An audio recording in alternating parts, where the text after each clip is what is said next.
Kabanata 1. Ang init. Bakit parang nasusunog ako?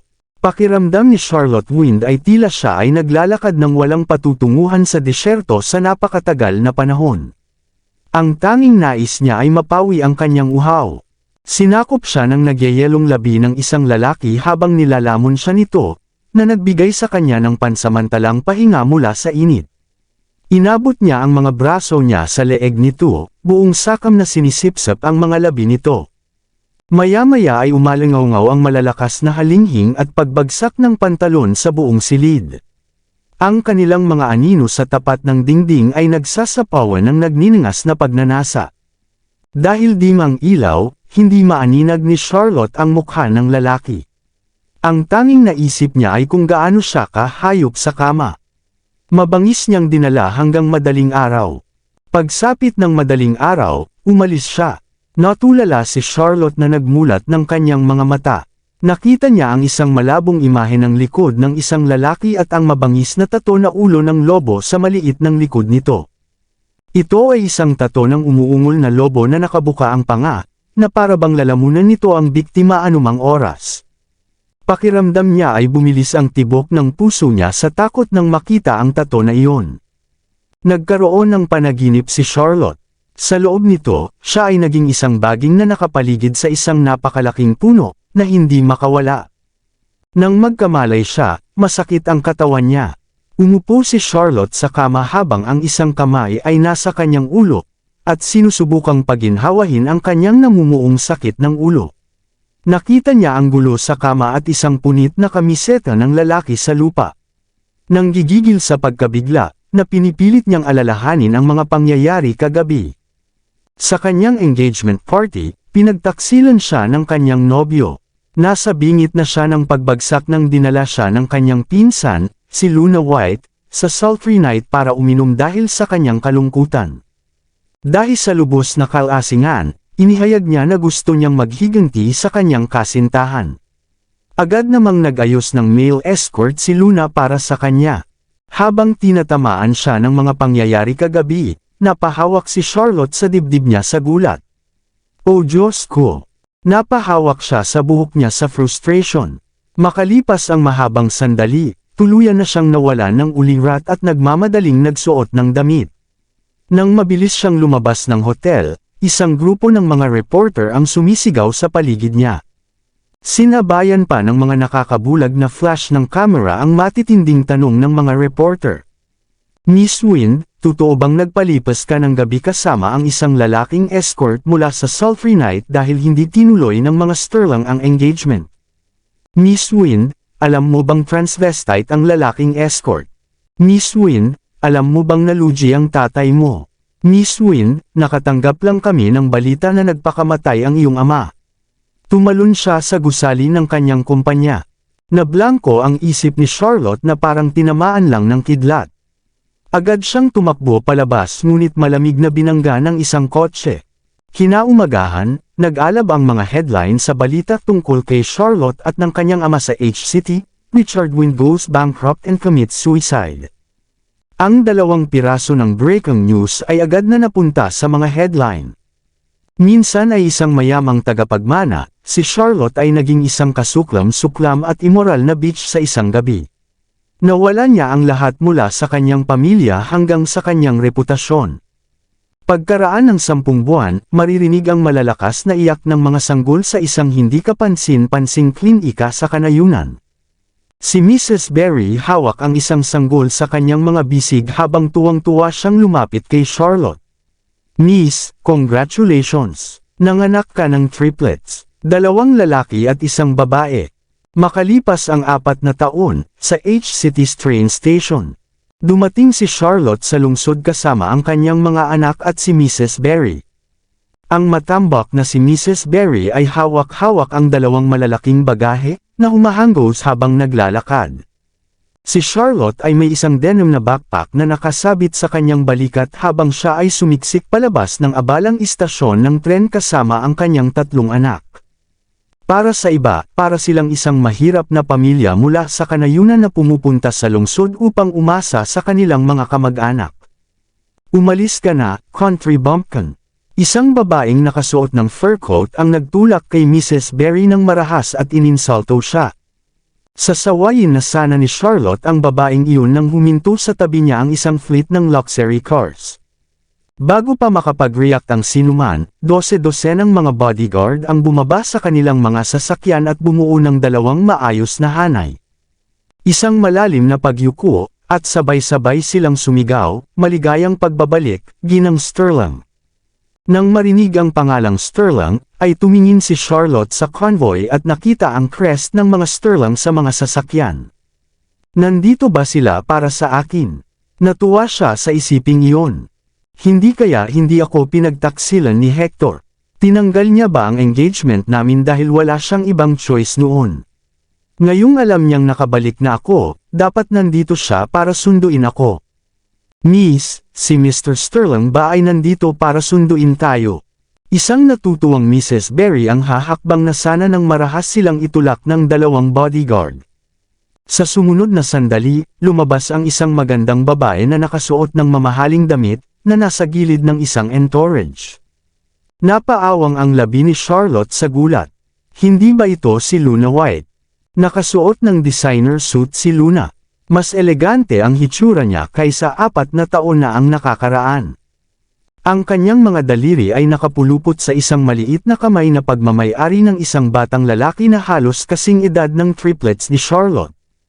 Mrs. Sterling, Timothy, this way please, magalang na bati sa kanila ng mga bodyguard. Hindi na ako sasakay ng tren. Ito ay marumi at puno ng mga karaniwang lugar, deklara ni Luna, na tinakpan ang kanyang ilong gamit ang kanyang panyo na designer. Oo, kung hindi dahil sa panahon, hindi hahayaan ni Mr. Sterling na magdusa kayo ni Timothy. Inihatid ng mga bodyguard si Luna at ang batang lalaki sa isang kotse. Parehong mayabang si Luna at ang kanyang anak na hindi man lang sila nilingon. Kaya, hindi nila napansin si Charlotte sa karamihan. Anong nangyayari? Nakilala ni Mrs. Berry si Luna at nag-blur out. Hindi ba pinsan mo yan? Kasal ba siya kay Mr. Sterling ngayon? Sa tingin ko, habang papaalis ang convoy ng mga Sterling, naalala ni Charlotte ang pangako ni Hector noon. Sabi niya ako lang ang magiging asawa niya sa buhay na ito. Pero ngayon, kasal na siya sa pinsan ko. May anak pa silang ganito kalaki. Tumulo ang luha sa mga mata ni Charlotte habang namumula ang kanyang ilong. Mommy, anong meron? Nang makita ng mga bata ang mapupulang mga mata ni Charlotte, pinalibutan siya ng tatlo at sinabi ang kanilang mga alalahanin. Ayos lang ako. Pinunasan ang kanyang mga mata, lumuhad si Charlotte at hinila silang tatlo para yakapin. Mommy, huwag kang malungkot. Paglaki ko, bibilhan kita ng malaking sasakyan. Kung gayon, hindi mo na kailangang magdusa pa, alok ng kanyang panganay na anak na si Robbie. Akala niya ay naiinis siya dahil may nang-aapi sa kanya. Mommy, sinong nagbubuli sa'yo? Hayaan mong bugbugin ko sila. Si Jamie, ang pangalawang batang lalaki, ay kaibig-ibig na ikanaway ang kanyang mga kamao at pinagmamasdan ang kanyang mga pisngi. Si Ellie, ang pinakabata sa triplets, ay hinaplos ang pisngi ni Charlotte at inaliw siya. Mommy, huwag ka nang umiyak. Huwag kang umiyak. Huwag kang umiyak. Biglang may lumabas na berdeng ulo sa bulsa ni Ellie. Ito ay pag-aari na isang loro na sumulyap sa paligid sa sandaling ito. Hindi ako umiiyak. Huminga ng malakas si Charlotte at ngumiti. Tara, uwi na tayo. Tara na. Binigyan sila ni Charlotte ng halik sa bawat isa bago isinukbit muli ang backpack sa kanyang balikat at lumabas para pumara ng taxi. Dati siyang mayamang heiress na may kasama saan man siya magpunta, pero ngayon, kailangan niyang pumila para sumakay ng taxi kasama si Mrs. Berry at ang kanyang mga anak, hindi banggitin ang pagiging mabigat sa kanilang mga bagahe. Dahil lahat sila ay hindi kasya sa isang taxi. Kinailangan ni Mrs. Berry na sumakay ng hiwalay na taxi ng mag-isa. Madilim ang langit, hudyat ng pagdating ng bagyo. Sa pag-asang iwasan ito, isang nagmamadali ang driver ng taxi sa kalsada ng biglang, nabangga niya ang isang Rolls Royce sa unahan. Agad na namutla ang mukha ng taxi driver at bumaba sa kanyang taxi para tingnan ang sitwasyon. Umupo si Charlotte sa passenger seat at tumingin sa labas ng bintana, at pinagsalubong ang kilay. Ito ay isang limitadong edisyon na Rolls-Royce Phantom. 3 lang ang unit sa C-Nation at 35 sa buong mundo. Kahit na ito ay isang maliit na gasgas lamang, ang driver ng taxi ay kailangang magbayad ng malaking halaga ng pera, na maaaring maging sanhi ng kanyang pagkabangkarote. Magiging hassle ang conflict at malamang na magtatagal. Pagtingala, napansin ni Charlotte na ang langit ay naging madilim na kulay abo. Malapit nang tumama ang bagyo anumang oras. Ayaw niyang mabasa sa ulan ng kanyang mga anak, lalo na si Ellie, na mahina ang katawan mula pagkabata. Siguradong lalamigan ang batang babae kapag naabutan siya ng ulan. Robbie, Jamie, Ellie, manatili sa kotse. Bababa ako at tingnan kung ano ang nangyayari, sabi ni Charlotte sa kanyang mga anak bago bumaba ng taxi. Mommy, ingat po kayo. Sabay-sabay na sigaw ng mga bata. Si Fifi ang loro ay muling inilabas ang ulo mula sa bulsa ni Ellie na nagtataka. Binigyan ito ni Ellie ng maliit na merienda at hinaplos ang malambot nitong ulo. Fifi, kumapit ka. Malapit na tayong umuwi. Sir, pasensya na po. Hindi ko sinasadya ang sasakyan mo. Kinakabahang paliwanag ng taxi driver. Kasalanan ng pasahero. Mayroon siyang 3 anak at maraming bagahe. Overloaded ang taxi ko, kaya hindi ko sinasadyang nabangga ko ang sasakyan mo. Nang makita niya si Charlotte ay agad niya itong tinuro. Ikaw ang may pananagutan dito. Ha? Bakit? Sasagot na sana si Charlotte nang bumaba ang bintana ng Rolls-Royce. Kalimutan mo na, busy ang presidente. Nagsalita ang lalaking nakaupo sa passenger seat habang sinulyapan si Charlotte. Oo. Tumango ang lalaking nakasut at sinabihan ang driver ng taxi na mag-ingat sa pagmamaneho sa susunod bago umalis. Likas na tumingin si Charlotte sa backseat ng Rolls-Royce nang buksan ng driver ang pinto. Laking gulat niya nang makita niya ang isang lalaking kalahating hubad na nakatalikod sa kanya. Isang mabangis na sugat ang bumalot sa kanyang likod habang ang dugo ay tumulo pababa sa tato ng ulo ng lobo sa maliit ng kanyang likod. Tato sa ulo ng lobo. Ang tato ng ulo ng lobo. Nanlaki ang mga mata ni Charlotte sa hindi makapaniwala. Tinitigan niya ang tato na walang salita habang ang kanyang puso ay tumalon sa kanyang lalamunan. Ang mabangis na lobo ay nakatingin sa kanya, ang mga mata nito ay nabahira ng matingkad na pula ng dugo ng lalaki, mukhang uhaw sa dugo. Siya yun. Siya na talaga. Umalis ka sa daan. Biglang tinulak ng taxi driver si Charlotte, dahilan para matamba ito sa lupa. Nang muli siyang tumangala, nawala na sa paningin ang Rolls-Royce. Naramdaman ni Charlotte na umiinit ang ulo niya habang nakatingin sa bakanteng kalsada sa unahan. Ngayon lang ba siya nasa kotse? Ang ama ng mga bata. Hindi ba siya escort sa sultry night? Bakit siya nakasakay sa mamahaling sasakyan na iyon na may malagim na sugat? Hoy, bakit mo tinulak ang mommy ko? Galit na ikan-away ni Jamie ang kanyang mga kamao sa driver ng taxi. Brat, tigilan mo nga ako sa kakasigaw. Kung hindi dahil sa iyo, hindi ako magiging malas ng ganito, sumpa ng driver ng taxi. Ikaw ang nagmamadali bago mabangga ang kotseng iyon. Wala sa amin iyon. Ganti ni Robbie sa bubbly voice. Bilang pasahero mo, wala kaming pananagutan sa pagkakamali mo. Nilabag mo ang batas trapiko. Maaari kaming magsampa ng reklamo laban sa iyo. Oo, binubuli mo si mommy. Hihilingin ko sa pulis na arestuhin ka. Galit na nagpout si Ellie at may tinuro sa gitna ng kalsada. May pulis trapiko. Si Fifi na nakapatong sa balikat niya ay agad na sumimangot. Pulis trapiko. Pulis trapiko. Anong istorbo? Bumaba ka na. Tumanggi na akong ihatid ka sa iyong destinasyon. Binuksan ng driver ng taxi ang kanyang trunk at itinapon ang kanilang mga bagahe sa gitna ng kalsada bago umalis na tulala. Hoy! Paano mo magagawa? Pinulot ni Charlotte ang kanyang mga bagahe at dinala ang mga bata sa gilid ng kalsada.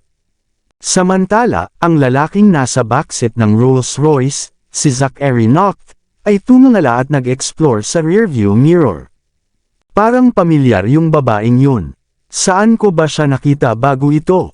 Mr. Knock, mag-e-inject ako ng anesthetic ngayon. Sabi ng doktor na ginagamot ang kanyang sugat.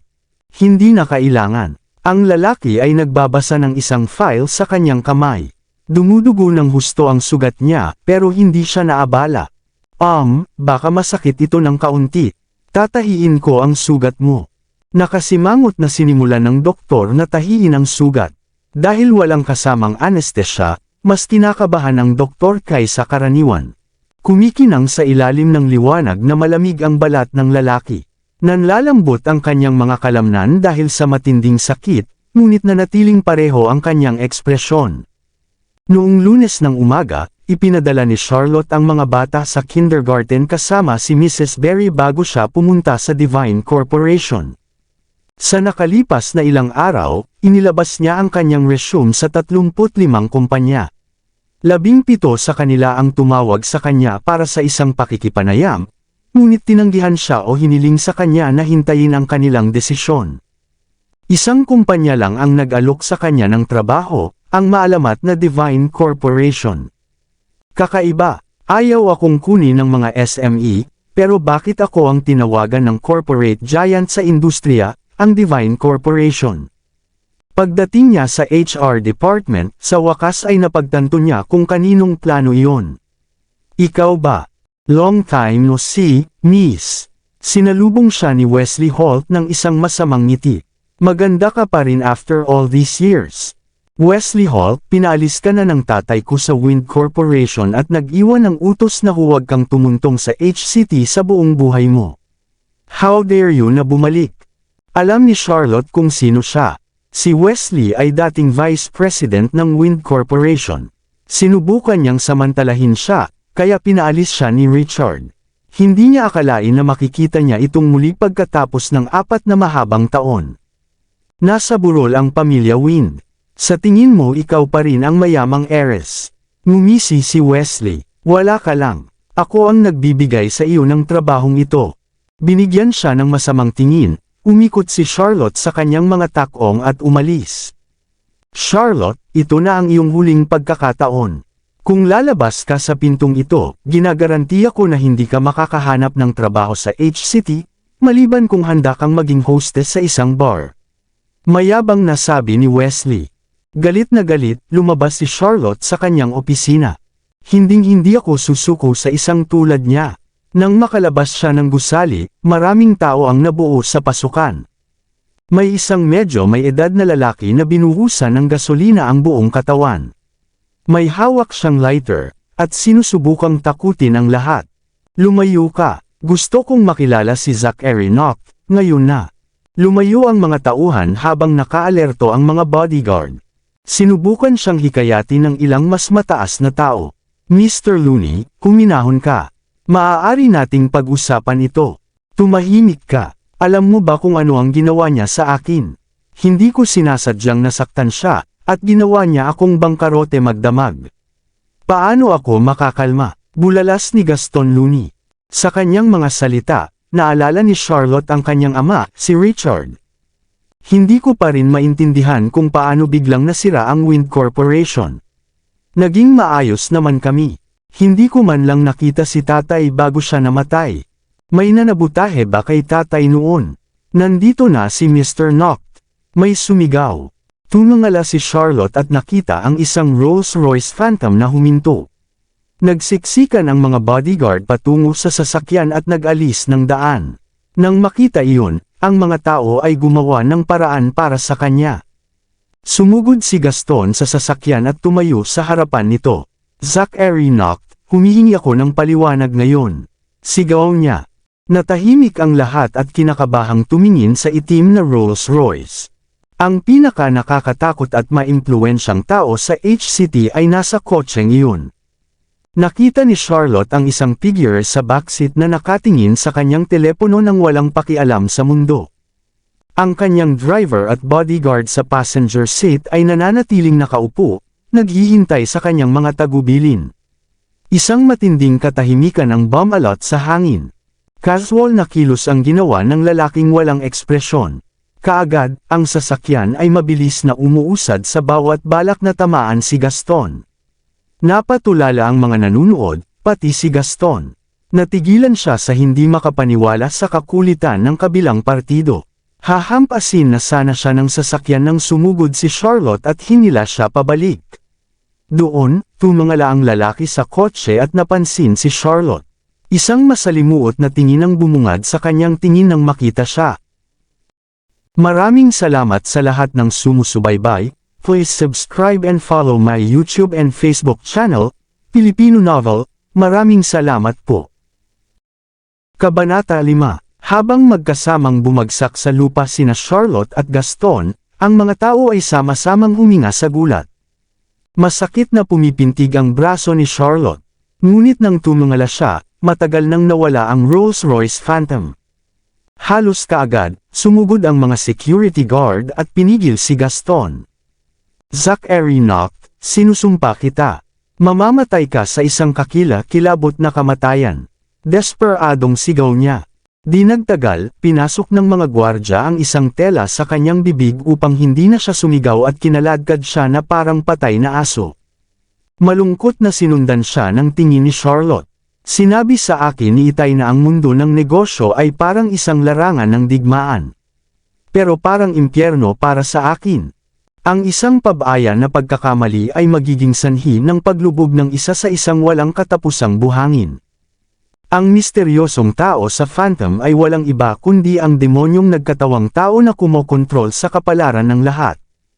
Naku, ang mahihirap ay kailangang magtrabaho para sa dyablo kahit na halos hindi sila nabubuhay. Sa sandaling umalis si Charlotte sa gusali ng Divine Corporation, nakatanggap siya ng isang text mula sa bangko, na nagpapaalam sa kanya ng matagumpay na transaksyon sa kindergarten, na nagkakahalaga ng 180,000.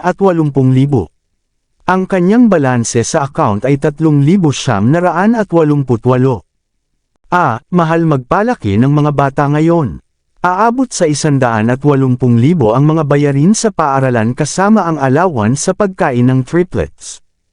Ang natitira ay hindi pa sapat para makabili ng formula milk para sa kanila. Ano ang dapat kong gawin? Matapos makipaglaban sa kanyang sariling pag-iisip ng mahabang sandali, tumalikod si Charlotte at muling pumasok sa Divine Corporation. Si Wesley lang pala, wala naman siyang gagawin sa sikat ng araw, diba?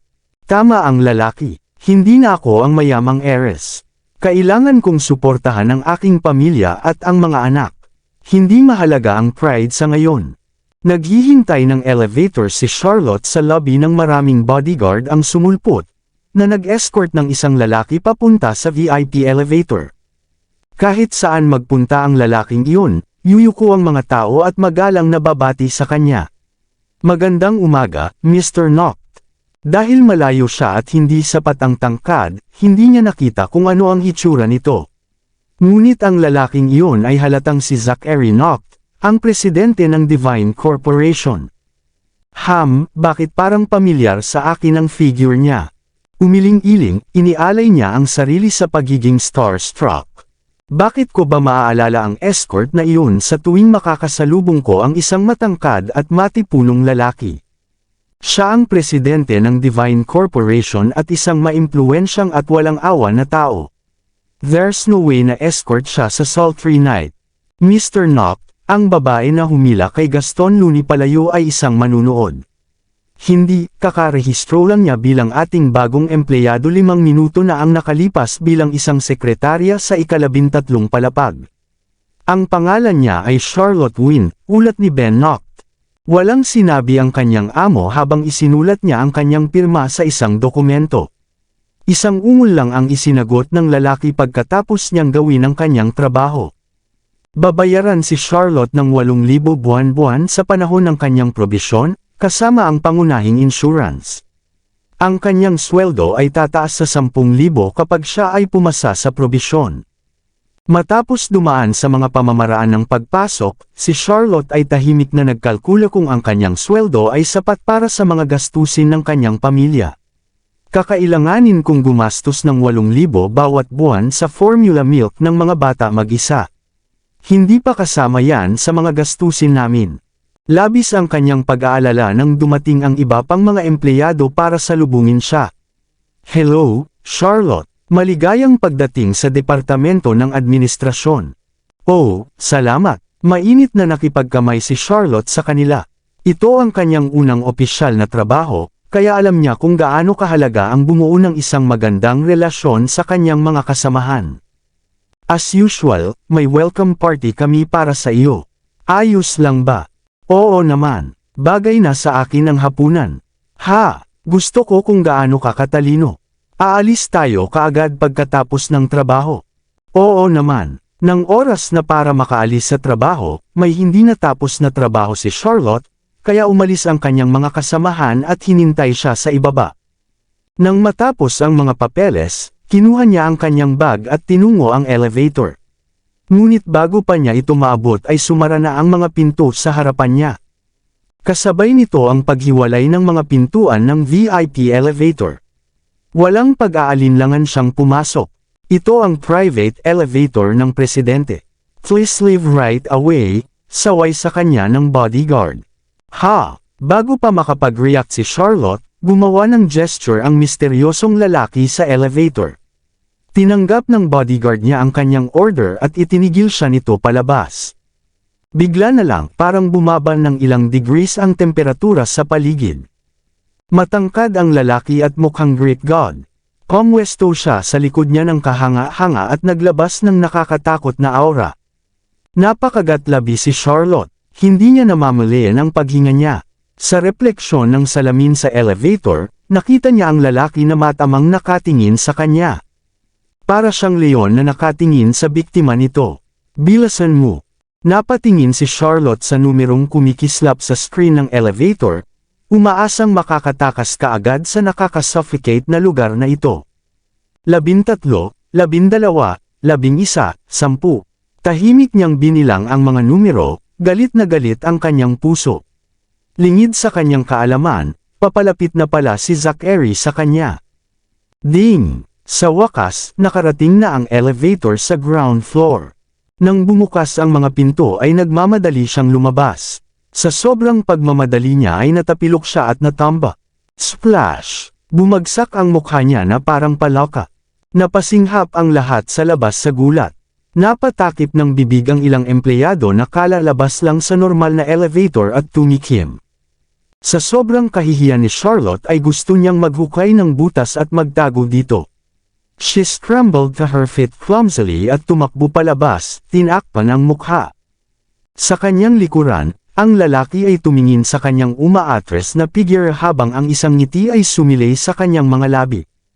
Inakala ni Charlotte na ang welcome party ay isang hapunan sa isang restaurant, ngunit ito pala ay isang inuman session sa sultry night. Nagulat siya, nandoon din si Wesley. Ito ang pagtitipon ng departamento ng administrasyon. Bakit may taga-HR department dito? Hindi natuwa si Charlotte tungkol dito, ngunit naruroon ang kanyang mga kasamahan, kaya hindi niya ito itinaboy ng walang pakundangan.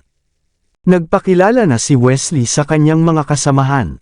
Umorder din siya ng mga bote ng mamahaling alak na kasalukuyang nakapalibot sa mesa. Isang lalaking kasamahan ang nagsalita.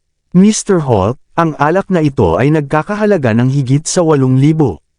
Hindi natin dapat ginagawa ito sa ating mga bagong kasamahan. Hindi mo alam, ngumisi si Wesley. Si Charlotte ay isang tagapagmana. Siya ay mayaman. Noon, kaya niyang bayaran ang mga inumin ng lahat dito sa sultry night. Ang mga ito ay wala sa kanya. Oh, seryoso. Na-curious ang ilang kasamahang babae. Pinalibutan nila si Charlotte at binomba siya ng mga tanong. Charlotte, isa kang heiress. Napaka-unexpected. Hindi. Siyempre, ikaw. Masungit na pinutol siya ni Wesley at ngumisi. Ang nag-iisang anak na babae ng pinakamayamang tao sa H-City, si Richard Wynne. Narinig mo na ba siya? Tama. Richard Wynne. Yung tumalon sa isang gusali, 4 na taon na ang nakakaraan. Sambit ng isang lalaki. Hindi nakakagulat na pamilyar sa akin ang apelyido na Wynne. Nabasa ko yata ang balita. Tinanggal ng Sterlings ang engagement ng kanilang anak kay Miss Wynne, at pagkatapos ay pumunta siya sa sultry night at nagpalipas ng gabi kasama ang isang transvestite escort. Ah, totoo ba iyon? Nakatitig sa kanya ang mga kasamahan niya, na nakatingin sila sa magkahalong curiosity, excitement at pagkamangha habang hinihintay ang reply niya. Pakiramdam ni Charlotte ay na-suffocate sila. Hindi na niya tinatanggihan pa, tumayo siya para umalis. Pinahinto siya ng manager ng administration department na si Roy Young at pinamunuan ang iba. Ano ang ginagawa ninyong lahat? Ganito ba ang pakikitungo niyo sa ating mga bagong kasamahan? Magkatrabaho tayo sa hinaharap, kaya huwag niyo na siyang tinutukso. Okay, sorry. Sabay-sabay silang humingi ng tawad kay Charlotte. Sa sandaling sinalubong ni Charlotte ang nakakaaliw na tingin ni Wesley, nakatakas siya mula sa pribadong silid ng walang salita. Nais niyang takasan ang nakaraan at simulan ang kanyang buhay muli, ngunit ang nakaraan ay patuloy na bumabagabag sa kanya. Hinding-hindi ko ito matatanggal, hindi ba? Huminga ng malalim si Charlotte para kumalma. Anong mali? Napaka-unbearable ba noon? Sinundan siya ni Wesley at ninisian. Paano ka makakaligtas, ha? Sinasadya mo. Sinaman siya ng tingin ni Charlotte. Sinadya mo akong kinukuha at pinatreat sa aking mga kasamahan sa hapunan para ako ay mapahiya. Ginagawa mo ito para makaganti sa akin. Tama, sagot ni Wesley, tumanggo na may ngiti. Nag-order ako ng pagkain at inumin na nagkakahalaga ng ilang daang libo para lang sa iyo. Hoy! Napasinghap si Charlotte sa galit. 3,000 na lang ang natitira sa aking account. Paano ko babayaran ang bayarin? Huwag mong sabihin sa akin na hindi mo kayang bayaran ang bill. Si Wesley ay sadyang lumapit sa kanya. Maaari kang humingi ng tulong sa akin. Basta pumayag kang magpalipas ng isang gabi sa akin, babayaran ko ang bayarin. Sa tulong ko, walang maglalakas loob na ibuli ka sa trabaho at sampal. Bago pa matapos si Wesley, binigyan siya ni Charlotte ng isang mahigpit na sampal at sumigaw ng scum. Hinawakan ni Wesley ang pisngi niya. Imbes na magalit, tumawa siya na parang pervert. Ito ang unang beses na hinawakan mo ako. Ang lambot ng kamay mo. Ikaw ay isang kasuklam-suklam na piraso ng tae. Galit na sumugod si Charlotte. Kung hindi mo nabayaran ang bill ngayon, baka tumanggi ang iyong mga kasamahan na makipagkaibigan sa iyo. Isipin mo na sila ay naiinis sa iyo kaya sinimulan kanilang itakwil. Sigaw ni Wesley sa likod niya. Gusto mo bang ipagsapalaran ang pagkawala ng trabahong ito? Naglakad si Charlotte sa hallway bilang pagtanggi. Hindi ko kayang mawala ang trabahong ito. Ngunit saan ako makakakuha ng ilang daang libo upang bayaran ang bayarin? Malalim ang iniisip niya nang may lumitaw na pamilyar na figure sa isang pribadong silid sa unahan. Isang lalaki ang nakaupo sa sofa at nakatalikod sa kanya. Ang kanyang puting kamiseta ay nakatali sa kanyang baywang, na nagpapakita ng isang masamang tato ng ulo ng lobo at isang mahabang peklat sa kanyang likod. Siya yun. Natigilan si Charlotte sa gulat. Mas bumilis ang tibok ng puso niya kaysa dati. The last time she saw the man in his car, she was so nervous at pigil-hiningang pigil na pigil. Pero umalis na siya bago pa siya makapagsalita. Pero ngayon, nasa harapan na niya ang lalaking sumira sa buhay niya. Habang nakatingin siya sa likod niya, biglang nag-flashback ang ulo niya. Sa paggising sa ospital noon, nabigo siyang makita ang kanyang ama sa huling pagkakataon. Nakatingin lang siya sa naninigas na bangkay ng kanyang ama sa crematorium. Sa libing, tinuro siya ng kanyang mga kamag-anak at kaibigan, at pinagmumura siya ng malupit at itinaboy. Habang siya ay nabuntis bago ang kasal, ang mga tao ay minamalas siya kapag siya ay dumalo sa kanyang buwanang prenatal check-up sa hindi kapansin-pansing klinika sa kanayunan. Nang ipanganak niya ang kanyang mga sanggol sa ospital, halos mamatay siya sa sobrang pagdurugo dahil buntis siya ng triplets. Kasalanan ng lalaking iyon ang lahat. Nabalot ng galit ang kanyang puso. Naikuyom niya ang kanyang mga kamay at nagmamadaling pumasok sa silid. Hoy! Lumabas ka! Ito ay isang pribadong lugar. Mahigpit na nagsalita ang isang lalaking nakaitim na nakatayo sa sulok. Nagtaas ng kamay ang misteryosong lalaki sa sofa. Sa kanyang tahimik na utos, tahimik na lumabas ng silid ang lalaking nakaitim. Natigilan si Charlotte. Oh, so mayaman na kaya ang mga escorts para maka-afford ng bodyguards ngayon. Mukhang ine-enjoy niya ang buhay nitong mga nakaraang taon. Kinagat ni Charlotte ang kanyang pagkabalisa at maingat na lumapit. Ikaw ba? Binuto ng lalaki ang kanyang sando at dahan-daang tumalikod. Sa kanyang mukha ay isang itim na maskarang masquerade, na nakatikip sa kalahati ng kanyang mukha. Tumambad sa maskara ang manipis niyang labi. Ang kanyang parang asero at misteryosong tingin ay kumikinang sa dilim. May gintong emblem ng apoy sa kanang tuktok ng maskara, na tila banta at ligaw sa kanya. Biglang umatras si Charlotte. Bakit napaka-impose niya? Di ba escort lang siya? Nagkamali ba ako ng lalaki? Hindi, tama ako. Mayroong hindi mapag-aalinlangan ng tato. Hindi mo ba ako naaalala? Udyok ni Charlotte. 4 years ago, I was drinking in room K13 when my friend requested a male escort for me, na ikaw pala. Sabay kaming pumunta sa Storm Hotel. May pulang nunal sa dibdib mo. Pinanangkitan siya ng lalaki ng tingin. Ginawa namin ito ng 7 beses ng gabing iyon. Papatayin kita. Sumugod si Charlotte at itinaas ang kanyang braso para bigyan siya ng isang sampal. Mabilis na hinawakan ng lalaki ang braso niya at itinulak siya sa sofa. How dare you, scum! Tumalon si Charlotte sa kanya na parang wildcat, na kamakaway ang kanyang mga braso sa paligid para kalmutin siya. Kasalanan mo ang lahat, sinira mo ang buhay ko. Angal niya. Ipinatong ng lalaki ang kanyang kamay sa kanyang ulo, pinananatili siya sa malayo. Hindi niya ito maabot kahit iwagayway niya ang kanyang mga kamay.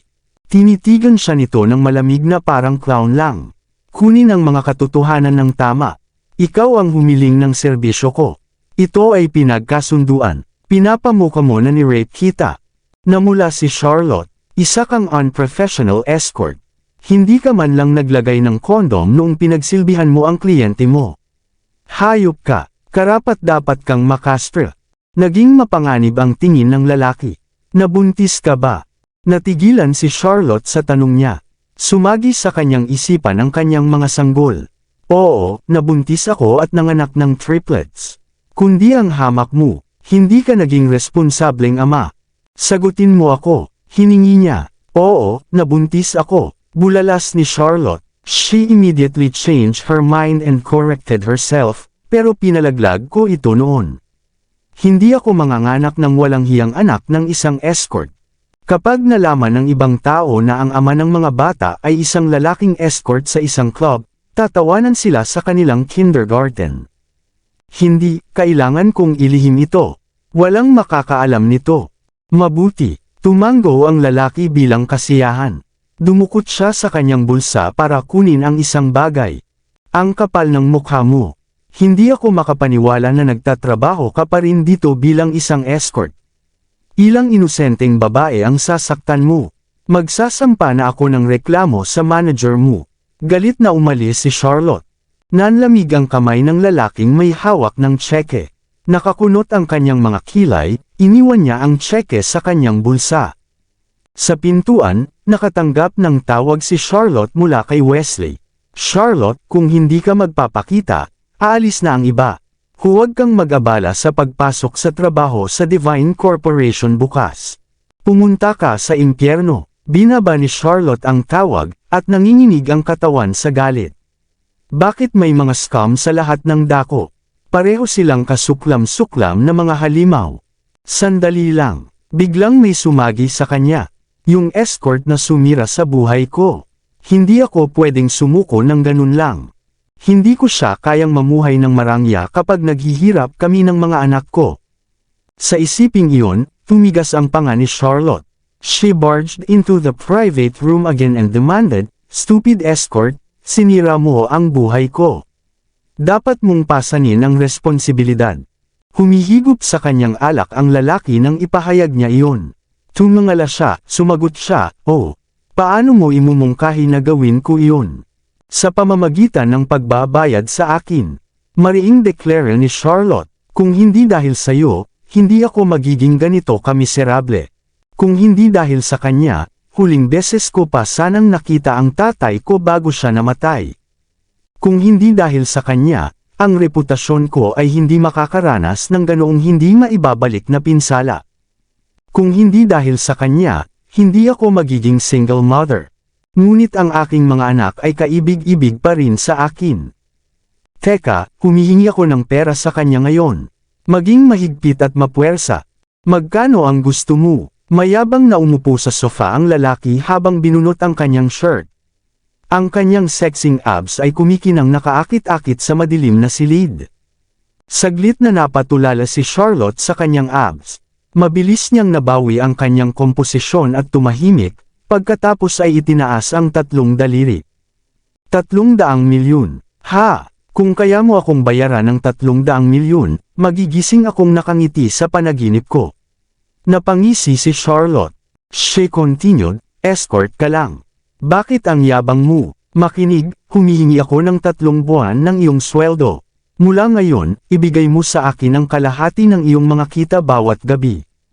Kung tutusin, hindi ko na kayang bumili ng formula milk para sa mga bata ngayon. Buti na lang at nabangga ko itong escort nang wala na akong mapupuntahan. I need to fleece him para pagbayaran niya ang ginawa niya sa akin. Gayun din, kailangan niyang pasanin ang ilang responsibilidad bilang ama ng mga bata. Sapat na ang 3 buwan para malagpasan ko ang hadlang na ito. Pagkatapos ng probation period ko, tataas ng 10,000 ang sahod ko. Makakaraos kami nun.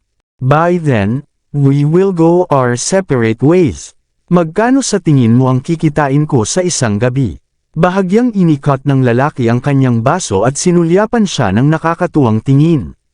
Paano kung walang humiling sa akin? Medyo gwapo ka. Kung handa kang magsumikap, maaari kang maging nangungunang lalaking escort ng sultry night. Pinagmasdang mabuti ni Charlotte ang kanyang anyo bago damapo ang tingin nito sa kanyang singit.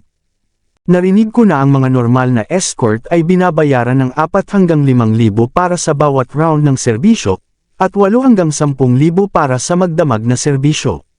Maaari kang kumita ng hindi bababa sa 10,000 bawat gabi, tama ba? So, kailangan lang kitang bigyan ng 5,000 kada gabi. Lumalim ang ngisi ng lalaki. Madali kang makontento, ha? Siyempre hindi. Nagmamadaling sagot ni Charlotte. I mean, kahit 5,000. Hindi bababa sa 5,000 bawat gabi. Para mabawi ang pagkakamaling nagawa mo noong gabing iyon, kailangan mong magsumikap para mabayaran ako, nakuha mo ba? Hindi problema ang pera, walang ingat na sabi ng lalaki. Nagtataka, na nagtanong siya, ngunit paano mo ako nakilala?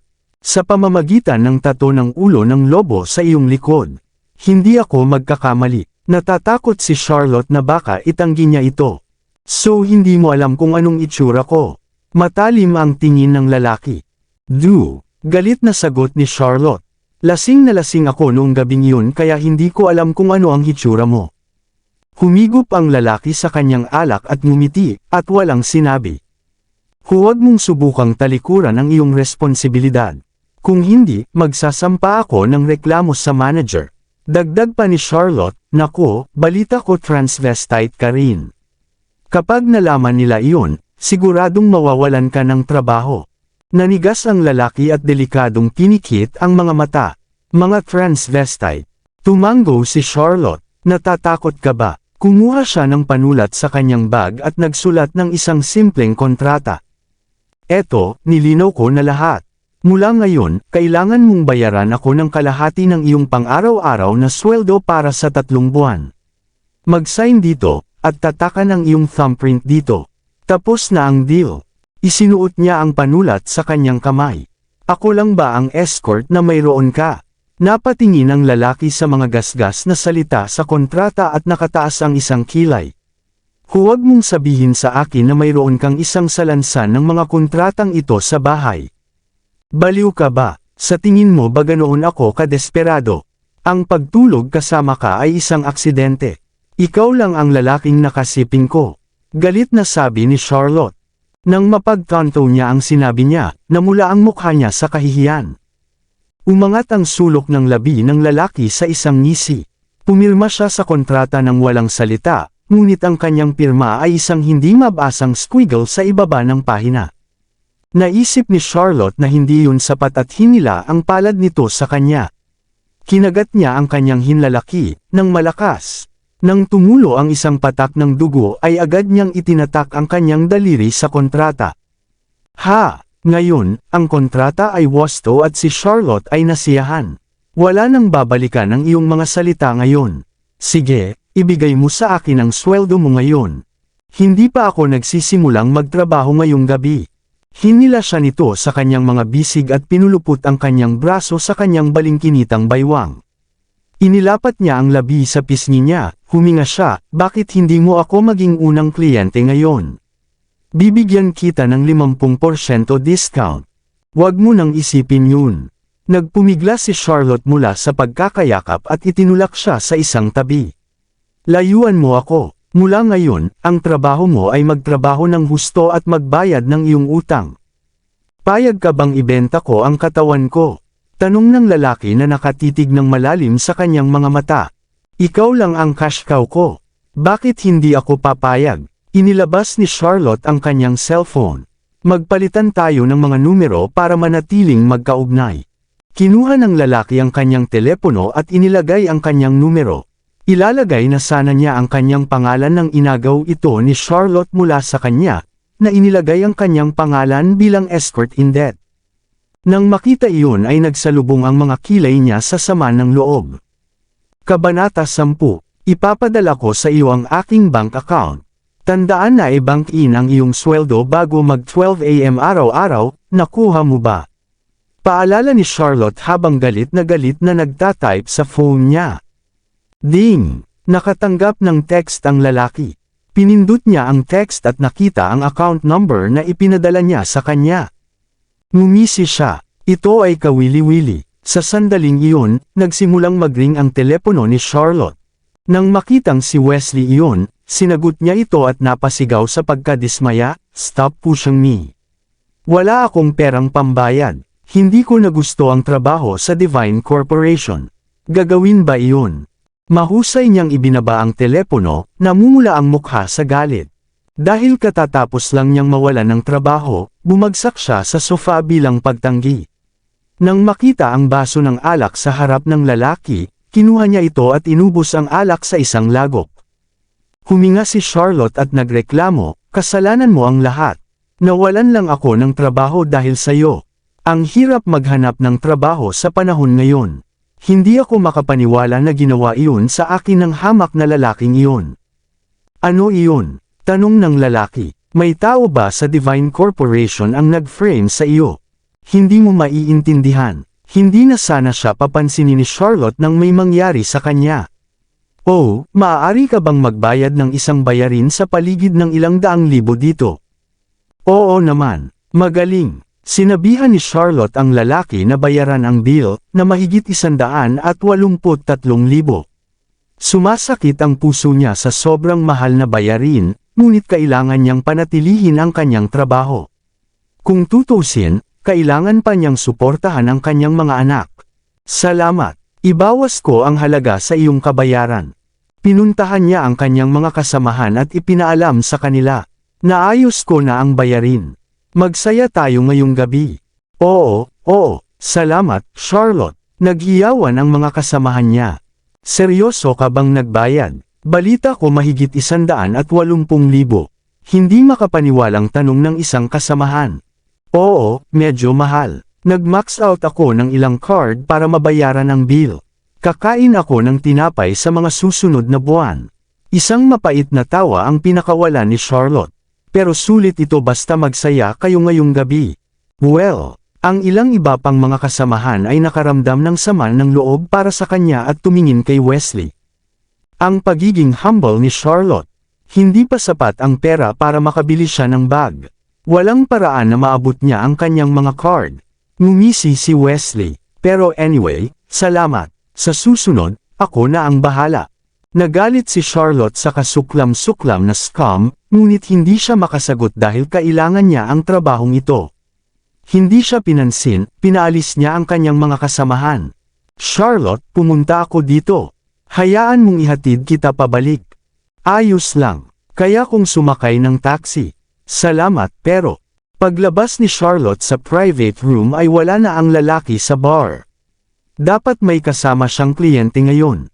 Hindi siya pwedeng manatiling walang ginagawa, di ba? She sent him a text. Aalis na ako. Magsumikap at kumita ng mas maraming pera. Kung mas mabilis mong bayaran ang iyong utang, mas mabilis kang mapalaya. Sa silid, nang matanggap ni Zachary ang kanyang text, tumaas ang sulok ng kanyang bibig. Isang hangal ngunit kaibig-ibig na babae. Mr. Knock, ngayon lang nagpakita si Pardes. Pumasok si Ben, ang kanyang bodyguard at nagsumbong. May pinadala ako para bantayan siya. Malalaman natin kung sino ang kukontakin niya. Tandaan mo, huwag mo siyang alertuhan. Nakuha ko. Dahil hindi nakatanggap ng sagot si Charlotte mula sa kanya, nagpanik siya. Sinusubukan ba niyang bumalik sa kanyang salita? Malapit pa ako. Kung seryoso siya sa ganoong intensyon, pwede akong bumalik at hanapin siya. Agad niyang tinawagan ang numerong iyon. Aalis na sana si Zachary nang tumunog ang phone niya. Napangiti siya nang makita kung sino iyon. Hello, bakit hindi ka nagre-reply sa text ko? Sinusubukan mo bang tumakas? Tanong ni Charlotte. I'm busy earning money to pay my debt, explained ni Zachary, all immersed in his role.